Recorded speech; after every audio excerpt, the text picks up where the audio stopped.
মসজিদের টাইসের উপর বালু পরে থাকলে বলে হুজুর মানুষের বাড়ি খাচ্ছেন আর ব্রয়লারের মতো মোটা হয়ে যাচ্ছেন। কথা কয় না কেন? হুজুর খাইলেও দোষ। কথা কয় না কেন? হেঁটে গেলে দেখেন না কি বলে, যদি একটু আস্তে হাঁটে কয় সেই খাওয়া খাচ্ছে, নড়তে পারতেছে না। আর যদি একটু জোরে যায় কয় দাওয়াত মনে আরো পাইছে। আর খাবার বসে যদি একটু কম খায় কয় হুজুর এত কম খাচ্ছেন, দাওয়াত কি আরো আছে? সব জায়গায় খালি হুজুরের দোষ। কথা কন না আপনারা? হুজুরের পেছনে এতই সমালোচনা করে, আবার মরে গেলে ওই হুজুরের হাতে রেখে আব্বা মরে গেছে হুজুর, আপনারা কি আছে? তোর বাপ মরে গেছে, জানাজাটা পড়া, হুজুরক ডাকিস কেন? বিয়েটা একলাই কর, হুজুরক ডাকিস কেন? কথা কয় না কেন? ভালো ভালো কাজে মোল্লাদেরকে ডাকো, আর 19 বিষয়ে গেলে হুজুরের সমালোচনা করো।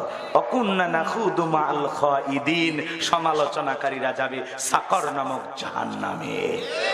এই বেটা, মানুষের এত সমালোচনা কেন? অমুক খারাপ তমুক খারাপ, এই হুজুর ওই করছে, ওই হুজুর ওই করছে, অমুকের বউ করছে, অমুকের ছেলে করছে, এন হয়েছে তেন হয়েছে। মানুষের এত সমালোচনা না করে নিজের আত্মসমালোচনা করো, নিজের জিন্দেগির ত্রুটিগুলো তালাশ করো, নিজের সংশোধনের জন্য কাজ করো, নিজের আত্মসমালোচনা করো। কথা বলে ঠিক কিনা? তার আর তৃষ্ণা লাগবে? কথা বলে না কেন? হাউজে কাউসারের পানি চাইলেন আর পাইলেন, এতই সহজ। আমি আপনাদের এলাকায় আসলাম, একটা ছেলের হাতে কিছু চকলেট দিলাম, দিয়ে একটা বদনা দিলাম, বাবা আমার এক বদনা পানি নিয়ে এসে দাও। এইবার ছেলেটা বদনা পাইয়া মারছে দৌড়, মাঝপথে আছার খাইয়ে পুড়ে গেছে, হাঁটু ছিলে গেছে, রক্ত বের হয়েছে। কিছুক্ষণ পরে বদনা ভইয়া পানি নিয়ে আমার সামনে হাজির। আমি তখন বললাম, বাবা এই পানি টানতে গিয়ে তোমার কষ্ট হয়েছে, মাঝপথে পুড়ে গেছো, আচার খাইছো, হাঁটুটা ছিলে গেছে, রক্ত মনে হয় বের হয়েছে, ব্যথা মনে হয় পাইছো। ওই চকলেট থাকার খুশি আর আনন্দের কারণে ওই ছেলেটা বলতেছে, আমি এরকম কত পড়ে যাই, আমার কিছুই হয় না। কথা বোঝেন নাই মনে হয়। এই জন্য কিয়ামতের কঠিন দিন, একবার যদি হাউজে কাউসারের পানি পিয়ালা ভাগ্যে জুটে যায় আর আল্লাহর আরশের ছায়া ভাগ্যে জুটে যায়, তাহলে আপনি জান্নাতে যাবেন, আপনার আর কোনো টেনশন নাই। কিয়ামতের কঠিন দিন আপনার কাছে কঠিন মনে হবে না, আল্লাহ সহজ করে দিবেন। বলুন সুবহানাল্লাহ। এখন রসুলের হাতে হাউজে কাউসারের পানি পান করতে গেলে একটু যে কষ্ট করা লাগবে, ঠান্ডা পানিতে ওযু বানাইয়া আল্লাহকে সিজদা দিতে হবে। আপনি নতুন আজকে প্রথম মসজিদে গেছেন, আপনাকে দেখে গ্রামের আগে যারা নামাজ পড়তো ওরা টিটকারি মারে, উত্তর পাড়ার বাদশা মসজিদে ঢুকছে, সূর্য কোন দিকে উঠছে, ঠিকঠাক নামাজ পড়বি নাকি ফাজদামি করার জন্য আসছি, এরকম ঠাট্টা বিদ্রোহ করে কিনা? জীবনে কোনোদিন ওই মুরব্বীগুলো দাওয়াত দিয়ে 10 জনকে মসজিদে ঢুকাইতে পারে নাই, কিন্তু নতুন একজন মানুষ নামাজ ধরেছে, তারে নিয়ে সমালোচনা করে। খবরদার মুরব্বী, সাবধান হয়ে যান, সাবধান হয়ে যান। কেউ মসজিদে ঢুকলে ঠাট্টা বিদ্রুপ নয়, দেখে আরো খুশি হয়ে বলেন, ভাই তুমি মসজিদে আসছো, সালাত ধরেছো, তুমি নামাজ আদায় করতেছো, এইটা দেখে দিলটা ভরে গেছে। আল্লাহর কাছে দোয়া করি মৃত্যু পর্যন্ত আল্লাহ যেন মসজিদে এসে তোমাকে সিজদা দেওয়ার তৌফিক দান করেন। দোয়া করেন, ভালোবেসে বুকে টানেন, ঠাট্টা করেন না। দেখি তো তোর নামাজ কয়দিন থাকে, ও মানে মসজিদের সিসি ক্যামেরা হিসাব নেই, কে গেল আর আইলো নাকি? এরকম লোক আছে না নাই? যুবক বয়সে একটু দাড়ি রাখছে, মুরব্বীরাও দেখে টিটকারি মারে, চ্যাংরা বয়সে চাচার ভাব ধরলু। কথা কয় না? যুবক বয়সে দাড়ি রেখে বউ নিয়ে ঘুরতে গেছে বাইরে, লোকজন দেখে বলে, ভাবি আসসালামু আলাইকুম, সাথে চাচার খবর কি? বউ এসে বাড়ি রাগারাগি করে, বাইরে তোমার সাথে যাওয়া যাবে না। কেন? আমারে ডাকে ভাবি, তোমারে ডাকে চাচা। যে বউ রসুলের সুন্নতি দাড়ি মহব্বত করে না, রসুলের সুন্নতি দাড়ি পছন্দ করে না, এমন বউ কখনো স্বামীকে মহব্বত করে ভালোবাসা করে মন জয় করতে পারবে? রসুলের সুন্নতি ভালোবাসে না, ও বউ আবার আপনারে কি ভালোবাসবে? এক কথা বলে না। যুবকেরা দাড়ি রাখবে, ইয়াং বয়স, এই যৌবন কালটা আল্লাহর জন্য দিতে হবে। কথা বলে ঠিক কিনা? ওয়াল্লাযীনা হুম লিফুরুজিহিম হাফিজুন। নিজের যৌবনটাকে কন্ট্রোল করো, নিজের যৌবনটাকে সংযত রাখো। এই যৌবন কালের ইবাদত পছন্দ করেন কি? আরেকটু জোরে বলেন কে? যৌবনকালে লম্বা সময় রুকু করা যায়, লম্বা সময় সিজদা দেওয়া যায়, লম্বা সময় আল্লাহর ইবাদতে কাটানো যায়, যেটা বৃদ্ধকালে সম্ভব নয়। কষ্ট হয়? এ যুবক কষ্ট পাইতেছ? আজকে দাড়ি দেখলে মনে করে অনেক বয়স। আমি একবার আমার বউকে নিয়ে মার্কেটে গেছি, বলে হুজুর আপনার মেয়েকে বলেন কোন কাপড়টা চয়েস করে। আমি তখন মেয়ে না রে, ওইটা আমার কথা খায় না, রাগ করতেছেন মনে হয়। এ যুবকেরা দল, হাউজে কাউসারের পানি পান করতে গেলে কাজ করতে হবে দুইটি। জোরে বলেন কয়টি? আল্লাহ যাদের হাত দিয়েছেন দুইটা আঙ্গুল তুলে বলেন কাজ করতে হবে কয়টি? আরো জোরে। আল্লাহ তাআলা সেটা 2 নম্বর আয়াতে জানিয়ে দিলেন। জবান ছেড়ে সবাই একটু তিলাওয়াত করুন। ফাসাল্লিলি রাব্বিকা ওয়ানহার, ফাসাল্লিলি রাব্বিকা ওয়ানহার। 1 নাম্বার হলো রবের উদ্দেশ্যে সালাত আদায় করা লাগবে। নামাজ হবে একমাত্র কার জন্য? ফাসাল্লিলি রাব্বিকা, রবের উদ্দেশ্যে সালাত আদায় করা লাগবে। সালাত হবে একমাত্র কার জন্য? আরেকটু জোরে বলেন কার জন্য?